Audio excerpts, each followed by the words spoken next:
स्वागत है NF news पर। मैं हूं आपके साथ रोहित। कहते हैं कि किसी भी क्षेत्र की तरक्की का रास्ता उसकी सड़कों और रेल की पटरियों से होकर गुजरता है। उत्तराखंड, जिसे हम देवभूमि कहते हैं, आज अपनी दुर्गम भौगोलिक परिस्थितियों को पीछे छोड़ते हुए आधुनिक कनेक्टिविटी की एक नई इबारत लिख रहा है। इस नई इबारत को रफ्तार देने के लिए तैयार है दिल्ली देहरादून एक्सप्रेसवे।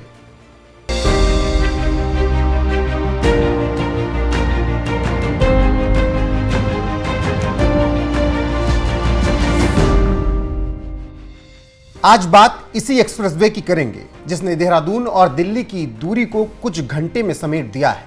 तो चलिए जान लीजिए धामी सरकार में कैसे प्रदेश की कनेक्टिविटी बढ़ रही है, दिल्ली देहरादून एक्सप्रेसवे की खासियतें क्या हैं और उत्तराखंड की कनेक्टिविटी के लिए सरकार क्या कुछ काम कर रही है।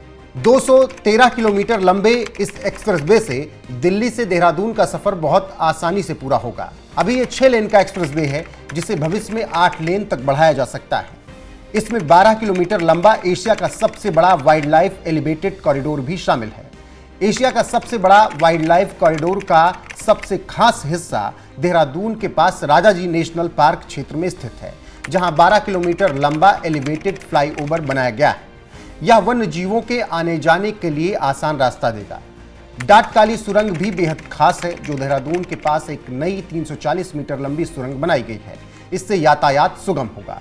एक्सप्रेसवे पर हर 25 से 30 किलोमीटर पर वे साइड एमिनिटीज होंगी, जहां यात्रियों के लिए रेस्टोरेंट, पेट्रोल पंप और ट्रॉमा सेंटर की सुविधा होगी।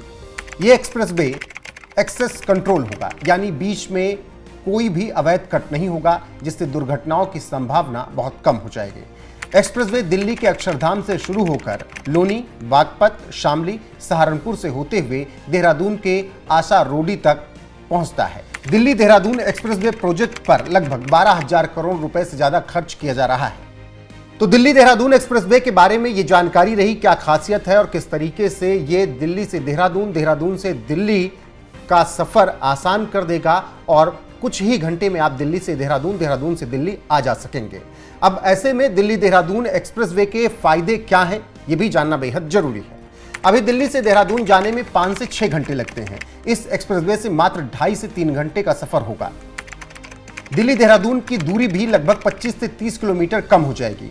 हरिद्वार, ऋषिकेश और मसूरी जाने वाले पर्यटकों के लिए यात्रा बहुत आसान हो जाएगी। उत्तराखंड का पर्यटन बढ़ेगा। इस रूट पर नए इकोनॉमिक हब और लॉजिस्टिक पार्क विकसित किए जाएंगे, जिससे स्थानीय युवाओं को रोजगार मिलेगा। उत्तर प्रदेश के गाजियाबाद, सहारनपुर, बड़ौद, बागपत की कनेक्टिविटी दिल्ली और देहरादून दोनों से मजबूत होगी। किसानों, व्यापारियों के लिए भी ये एक्सप्रेसवे काफी फायदा देगा।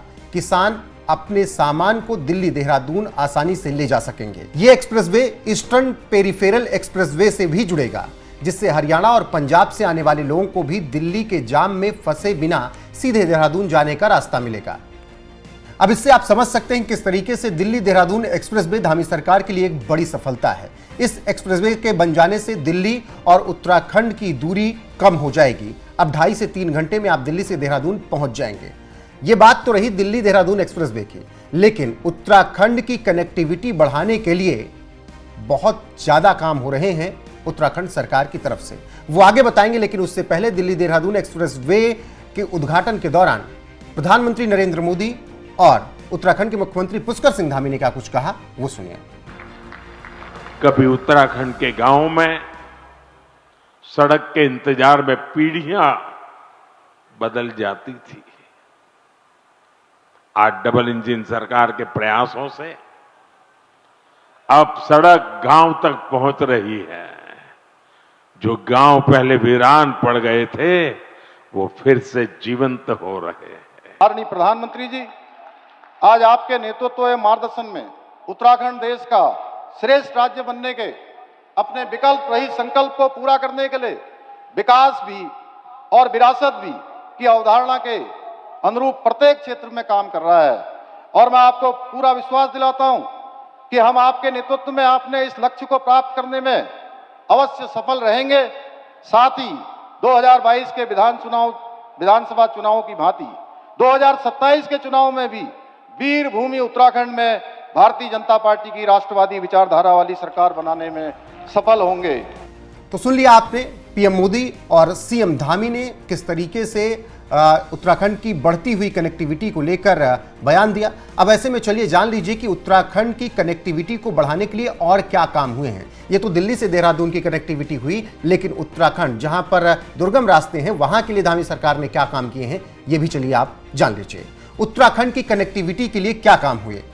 4 धाम ऑल वेदर रोड बनाई गई। 4 धाम यात्रा को सुगम बनाने के लिए सड़कों का चौड़ीकरण और सुदृढ़ीकरण किया गया। 2025-26 के वित्तीय वर्ष में 600 किलोमीटर से अधिक सड़कों का पुनर्निर्माण हुआ और कई सौ किलोमीटर नई सड़कों का निर्माण किया गया। पर्वतमाला योजना के तहत सीमावर्ती और दुर्गम क्षेत्रों में सड़क कनेक्टिविटी बढ़ाने के लिए 21 नए सेतु का निर्माण किया गया। ऋषिकेश कर्णप्रयाग रेल परियोजना उत्तराखंड के इतिहास की सबसे बड़ी रेल परियोजना है जिस पर काम हो रहा है। अप्रैल 2026 की अपडेट के अनुसार इसका अधिकांश टनल कार्य पूरा हो चुका है। अब इसका लक्ष्य 2028 तक पूरी तरीके से चालू होने का है। ऋषिकेश कर्णप्रयाग रेल परियोजना पूरी होने के बाद पहाड़ों के बीच भी रेल दौड़ने लगेगी।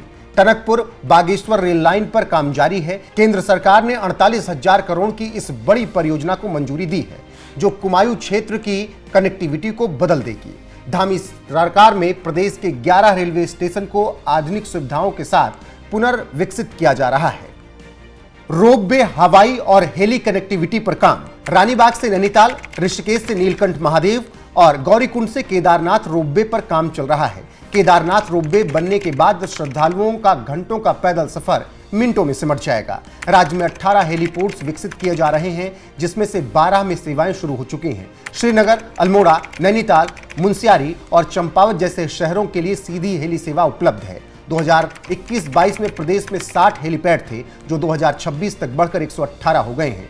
जौलीग्रांट, देहरादून एयरपोर्ट और पंतनगर हवाई अड्डों को अंतर्राष्ट्रीय स्तर का बनाने के लिए विस्तार कार्य जारी है।